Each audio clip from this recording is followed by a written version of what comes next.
JDU के मंत्री का बयान आया है कि ये हमारे खिलाफ षड्यंत्र है, सरकार गिराने का षड्यंत्र है। उन्होंने इल्जाम लगाया विपक्ष पर इस मामले के बाद। मेरा सवाल आपसे ये था। अच्छा, तो इल्जाम लगाया, षड्यंत्र किया है विपक्ष ने। देखिए, षड्यंत्र तो खुद जिसने कहा है उसी ने किया है। उसको लोगों ने जिताया था। कैसे जिताया, क्या कह के वोट मांगे थे, इस पे गौर कीजिए पहले कि हम लालू प्रसाद यादव के कुशासन से आपको निजात दिलाएंगे। जेडीयू ने ये वादा था कि लालू प्रसाद यादव के कुशासन से आपका निजात दिलाएंगे, पीछा छोड़ाएंगे, हमें वोट दो। तो आपने ये कह के वोट मांगे थे। अब आपके राज्य में उनका ही कोई आदमी षड्यंत्र करके, वो है भी कि नहीं है पता नहीं। वो तो बाद में पता, चलो मान लिया कि वो है, वो मंत्री वाली बात मान भी ले कि वो है, तो आप क्या कर रहे थे?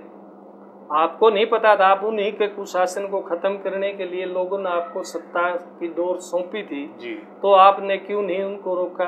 आपको नहीं पता था वो आपके विरोधी, वो आपके खिलाफ तो चालने करेंगे ही, वो तो हमेशा षड्यंत्र करेंगे ही, तो आपने क्यों नहीं किया? तो मैं ये मानता हूँ कि उससे बड़ा षड्यंत्र तो इस जेडीयू के मिनिस्टर का है, जिसने अपने पब्लिक के खिलाफ साथ षड्यंत्र किया है। सत्ता में आया लेकिन संभाल नहीं सका जी। अब उसने दो घंटे के अंदर उसने ये बड़ा जल्दी पता कर लिया कि जेडीयू का किया हुआ षड्यंत्र है। तो 9 साल की आरजेडी का मंत्री ने ये पता लगा लिया, जेडीयू के मंत्री ने आरजेडी का षड्यंत्र किया हुआ है जी। तो आप 8 साल से 7-8 साल से सत्ता में है, तब आपने ये नहीं पता लगा, कोशिश करी रोकने की कि ये काम कर सकते हैं। आप 8 साल में वो काम नहीं कर सके, आपको 2 घंटे में ये पता, तभी तो आपने कहा है कि ये कर सकते हैं। तो जब ये कर सकते हैं तो इसका मतलब आपको पता पहले नॉलेज थी कि ऐसा कर सकते हैं, तो रोकने का काम क्यों नहीं किया? तो षड्यंत्रकारी मैं ये मानता हूँ कि अगर वो है आरजेडी वाला, तो उससे बड़ा तो ये जेडीयू का मिनिस्टर षड्यंत्रकारी है।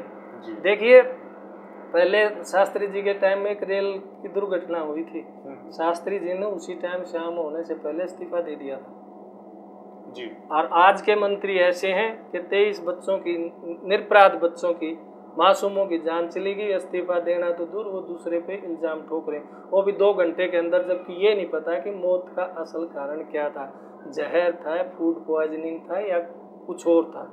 लेकिन क्या है, राजनीति करनी, क्योंकि विपक्ष वो उन्होंने आरजेडी ने ये मंत्री जी शाही जी गोपालगंज में ये इलेक्शन में, पिछले एमपी इलेक्शनों में हराए थे, तो इनका निशाना यही रहता है हमेशा, एक दूसरे अपने विरोधी के ऊपर निशाना लगाना।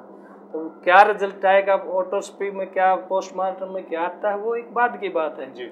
लेकिन कम से कम मासूम बच्चों का क्यों हुआ और फिर से ऐसा ना हो ध्यान तो उस तरफ जाना चाहिए सबका मिलके, कि कल को हमारे बच्चों को फिर से ऐसा ना हो, किसी की माँ की गोद ना उजड़े, तो फिर उस पर ध्यान देना चाहिए। ये नहीं कि एक दूसरे पे इल्जाम लगाना चाहिए, राजनीति नहीं करनी चाहिए। जो वक्त का तकाजा यही है कि इस हादसे के कारण क्या है उनको तय तक जाएं, जिनकी गलती से ये हुआ है उन्हें कड़ी से कड़ी सजा दें ताकि आगे एग्जाम्पल क्रिएट हो।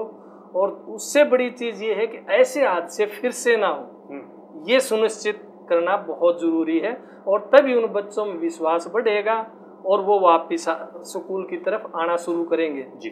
देखिए, उस आपने 2 लाख का मुआवजा दे दिया, हाँ, सरकार ने घोषित किया। हाँ, तो मैं इसको एक नमक पे जख्म पे नमक छिड़कने जैसा मानता हूँ जी। आप जिस माँ का बच्चा गया है, वो आपको पता है कि बिहार में कम से कम IAS IPS बनने का ट्रेंड कभी से सबसे ज़्यादा है।